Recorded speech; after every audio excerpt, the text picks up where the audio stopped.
Well, to be more specific, I'm the voice inside your head.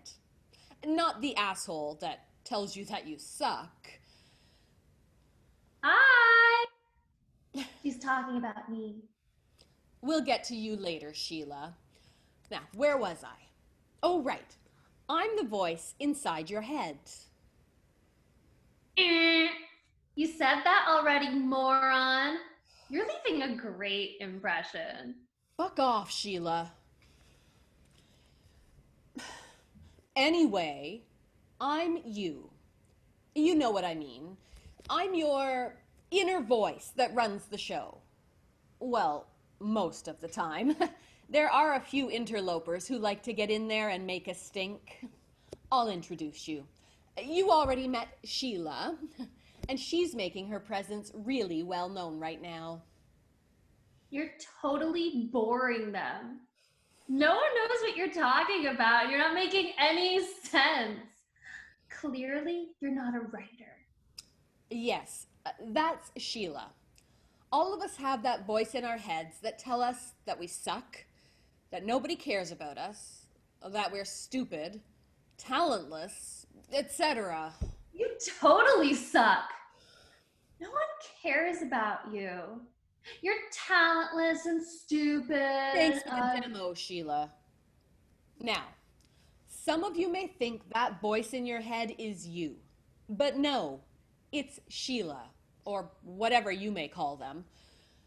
For me, Sheila lives in the back right side of my head. Your version of Sheila may have pitched a tent elsewhere up there, but rest assured, they are definitely squatting. I'm not squatting. I live here. I've lived here since you were a kid. Remember feeling lonely and sad because no one wanted to play with you? That was me. Remember all those times you felt worthless and unlovable? Me again. Anyway, this part is important. Pay attention. You are not Sheila. Sheila is not you. And Sheila is a fucking liar and incredibly persuasive. Who do you think you are? You're a talentless hack. You're only doing this because you have nothing better to do with your life. You're ugly and stupid and nobody loves you. Okay, Sheila. I think they get the picture. Why don't you go and take a break? Remember, don't believe a thing she says. All right. Next, I want to introduce you to the dynamic duo of depression and anxiety.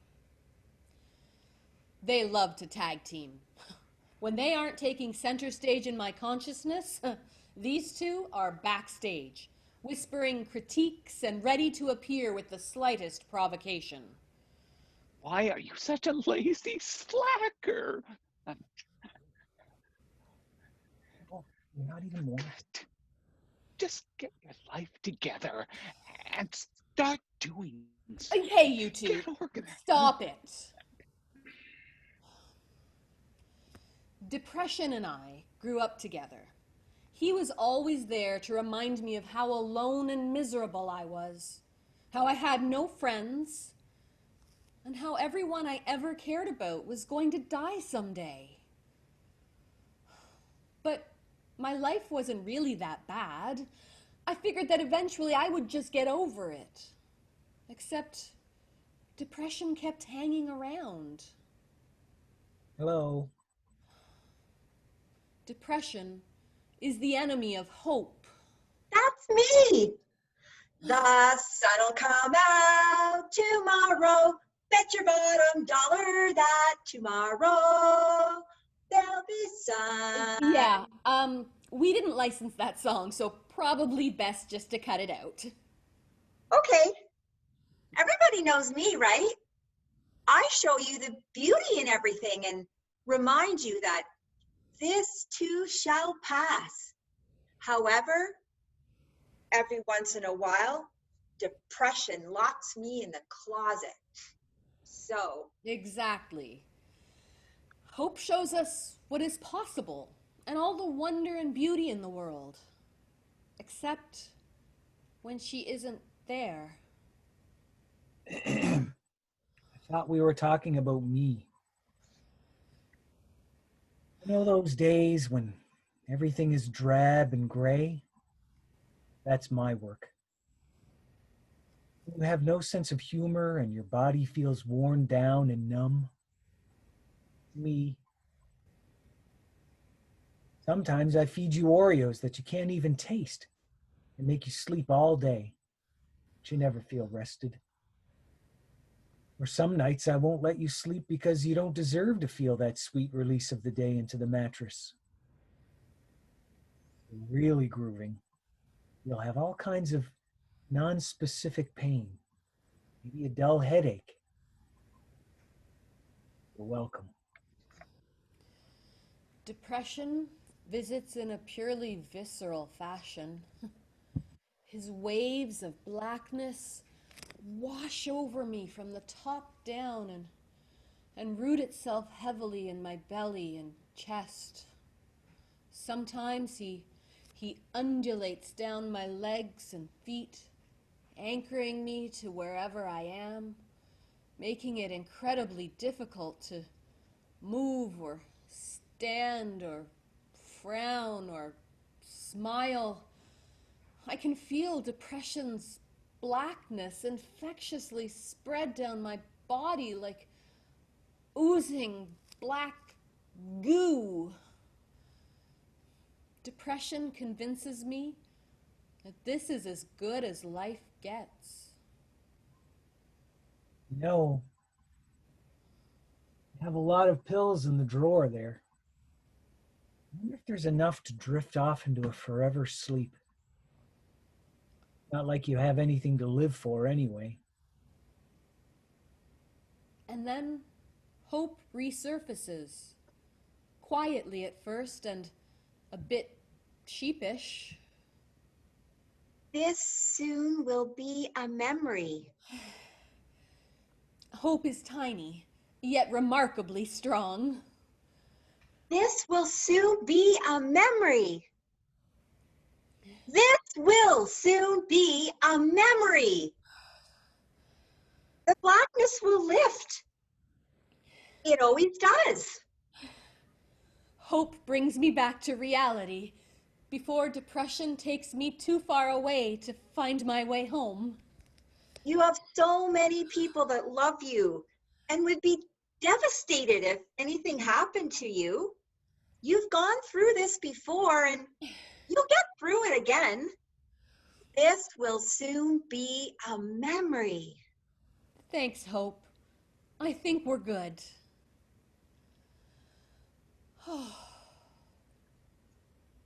We can't forget about anxiety. Out freaking time. I've been waiting forever. Anxiety just shows up and demands my attention and sucks all my energy. He can take over every muscle in my body, causing endless fidgeting and twitching. I remind you that you are alive. I remind you that you live in this body, in this place, in this time.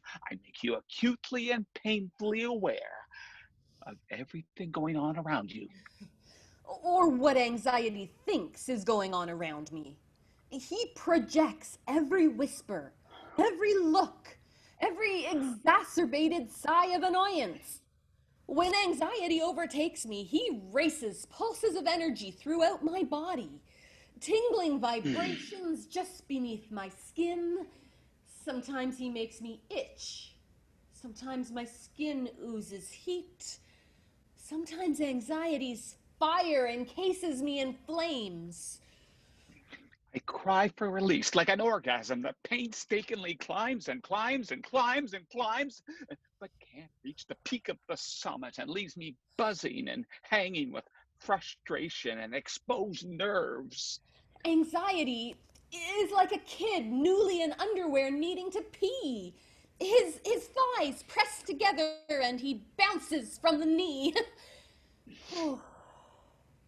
So there you have it.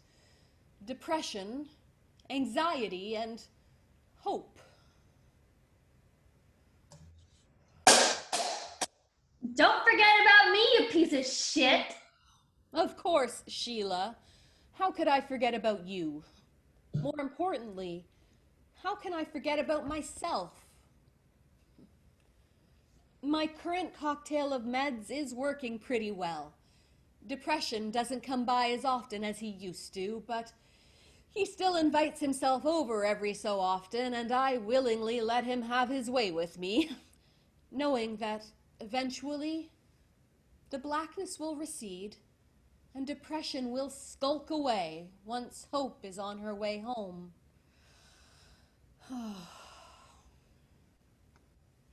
Anxiety still shows up at the weirdest times when I'm not expecting him. His presence can hit me like a punch in the gut. But the more confident I get, and the less I give a shit about what other people think, the less anxiety comes around. Anxiety and Sheila have become buddies, especially when I try something new like writing a script.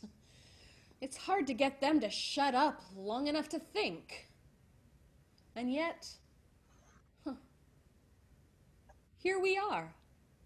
So I guess I did.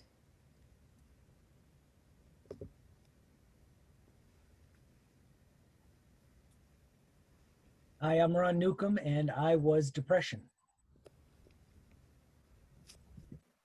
Hi, I'm Bob Bailey, and I was anxiety. Hi, I'm Kelly Perron, and I was Hope. Hi, I'm Sophia Eitzach, and I was Sheila. Hi, I'm Kate Schuker, and I was you.